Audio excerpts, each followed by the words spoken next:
नमस्कार दोस्तों, अगर आप जनरल कंपटीशन की तैयारी करें जैसे कि railway, SSC, BPSC, ADO, PCS या यूपीएससी किसी एग्ज़ाम की तैयारी कर रहे हैं तो ये टॉपिक आपके लिए बहुत महत्वपूर्ण है।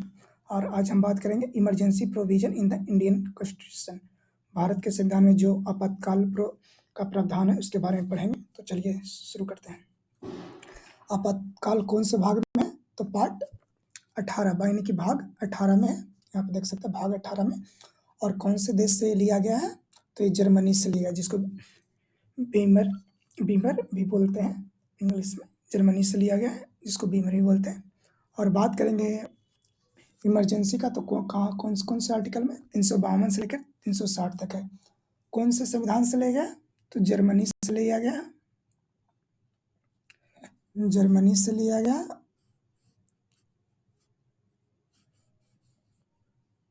जर्मनी से लिया गया और भाग 18 में है। और 352 से लेकर के 360 तक इमरजेंसी का प्रावधान है, जो क्या डील करता है? हमारे देश में जब सिक्योरिटी को खतरा रहता है, फाइनेंशियल हेल्थ को खतरा रहता है, तब ये आपातकाल लागू होता है। और ये ओरिजिनली 1950 में जोड़ा गया था, लेकिन 44th अमेंडमेंट के द्वारा कुछ मॉडिफाई भी किया गया था, मतलब कुछ चेंज भी किया गया था। तो चलिए बारी बारी से 352 से लेकर 360 तक के आर्टिकल को पढ़ते हैं। सबसे पहले देखेंगे आर्टिकल 352। इसमें क्या बोला गया? इसमें नेशनल इमरजेंसी के बारे में बोला गया, नहीं कि राष्ट्रीय आपातकाल। जब युद्ध, बाहरी आक्रमण या सशस्त्र विद्रोह की स्थिति में घोषणा होता है तब, जैसे कि चाइना वार हुआ था, कारगिल युद्ध हुआ था, ये सब युद्ध हुआ तो नेशनल इमरजेंसी लगता है।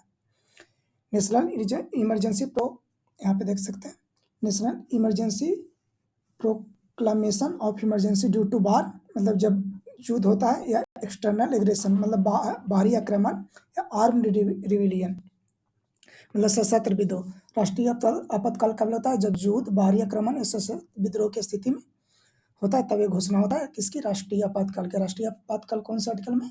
आर्टिकल 352 में। अब देखते हैं आर्टिकल 353।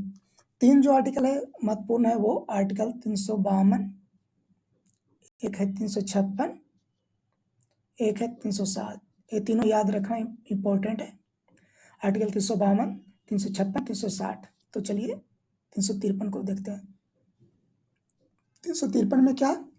आपातकाल की घोषणा के प्रभाव, मतलब आपातकाल जब घोषणा हो जाता है उस पर क्या क्या इफेक्ट होता है उसके बारे में दिया गया, यानी कि effect of proclamation of emergency, उस पर क्या प्रभाव पड़ता है। आगे देखते हैं 354। इसमें क्या बोला गया?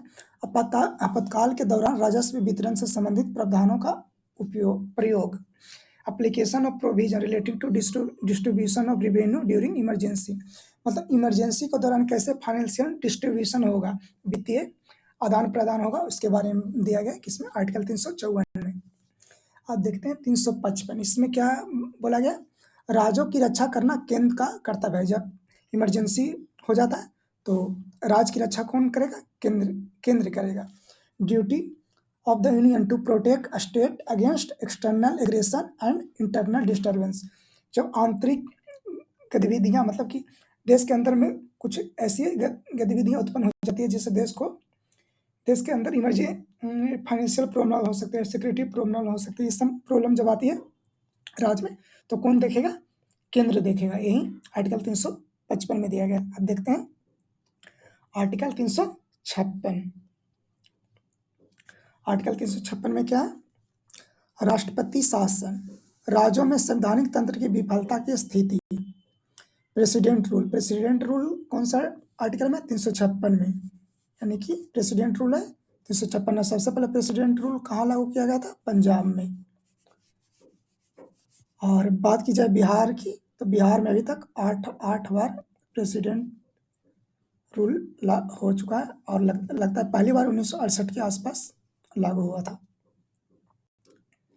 आगे बढ़ते हैं, 356 तक कंप्लीट हो गया। अब देखेंगे 357, आर्टिकल 357। इसमें क्या बोला है आर्टिकल 357 में?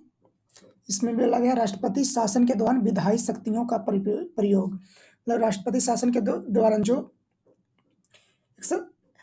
लेजिस्लेटिव एक्सरसाइज होता है उसका उपयोग, exercise of legislative power under the president rule, मतलब जो रूल कानून बनता है उसके बारे में। और आर्टिकल 358 में क्या है, सस्पेंशन ऑफ फंडामेंटल राइट, यानी कि राष्ट्रीय आपातकाल के दौरान अनुच्छेद 19 के अधिकारों का निलंबन, मतलब अनुच्छेद 19 खत्म हो जाता है। कौन से, आर्टिकल 358 के तहत। Suspension of fundamental right under article 19 during national emergency, जब नेशनल इमरजेंसी आती है तो आर्टिकल 19 कौन से अनुच्छेद के तहत खत्म होता है, तो आर्टिकल 358। 359 देखेंगे, आपातकाल के दौरान मौलिक अधिकारों के परिवर्तन का निलंबन, अनुच्छेद 20 और 21 को छोड़कर, मतलब 20 और 21 को छोड़कर जो मौलिक अधिकार है उसमें परिवर्तन होगा आर्टिकल 359 के तहत। याद रखना है, अनुच्छेद 20 और 21 के तहत, मतलब इसको छोड़कर जो आपातकाल के दौरान मौलिक अधिकार हो, यानी कि फंडामेंटल राइट में जो चेंजिंग होगा या कुछ लागू करना हो रहा, कुछ बदलना रहा होगा या उसको निरस्त करना रहा होगा, तो आर्टिकल 20 और 21 को छोड़कर होगा, यानी कि सस्पेंशन और enforcement of fundamental right during emergency except article 20 और 21, आर्टिकल 20 और 21 को छोड़कर। आर्टिकल 360 में क्या है, फाइनेंशियल इमरजेंसी, यानी कि वित्तीय आपातकाल, जब भारत की वित्तीय अस्थिरता या साख को खतरा हो। अभी तक वित्तीय आपातकाल यानी कि फाइनेंशियल इमरजेंसी भारत में अभी तक नहीं आया है, तो याद रखिएगा 360 में क्या है, वित्तीय आपातकाल, financial emergency when the financial stability और credit of India is threatened. वित्तीय आपातकाल अभी तक नहीं आया है, थोड़ा सा इसको समराइज कर लेते हैं। तो हम लोग पढ़ लिए नेशनल इमरजेंसी, स्टेट इमरजेंसी यानी कि जिसको प्रेसिडेंट रूल भी बोलते हैं, फाइनेंशियल इमरजेंसी, ये तीनों इंपॉर्टेंट है, इन तीनों को याद करना है। नेशनल इमरजेंसी यानी कि राष्ट्रीय आपातकाल, मतलब कि जब कोई बाहर से आक्रमण करता है या अंदर में सशस्त्र विद्रोह हो जाता है या बाहर हो जाता है तो नेशनल इमरजेंसी होता है। इसको डिक्लेयर कौन करता है, प्रेसिडेंट। जितने जो तीनों टाइप के इमरजेंसी है उसको डिक्लेयर करता है प्रेसिडेंट, याद रखिए रखना, तीनों टाइप के जो इमरजेंसी उसको डिक्लेयर कौन करता है, प्रेसिडेंट करता है। और स्टेट इमरजेंसी यानी कि राष्ट्रपति शासन का failure of constitutional machinery in state, article 356 के तहत। और वित्तीय आपातकाल कब होता है, जब फाइनेंशियल स्टेबिलिटी, वित्तीय लेन देन या जो भी हो उस पर खतरा हो जाता है, तो आर्टिकल 360 में आता है। और इसको डिक्लेयर कौन करता है, राष्ट्रपति। तो याद रखिएगा। अगर आपको ये वीडियो अच्छा लगे तो लाइक, सब्सक्राइब और कमेंट कर दीजिएगा। और कहीं पे प्रोनाउंसिएशन में या उच्चारण में बोलने में प्रॉब्लम हो तो बता दीजिएगा कमेंट में। और किसी और भी टॉपिक पे वीडियो चाहिए तो बता दीजिएगा। थैंक यू दोस्तों।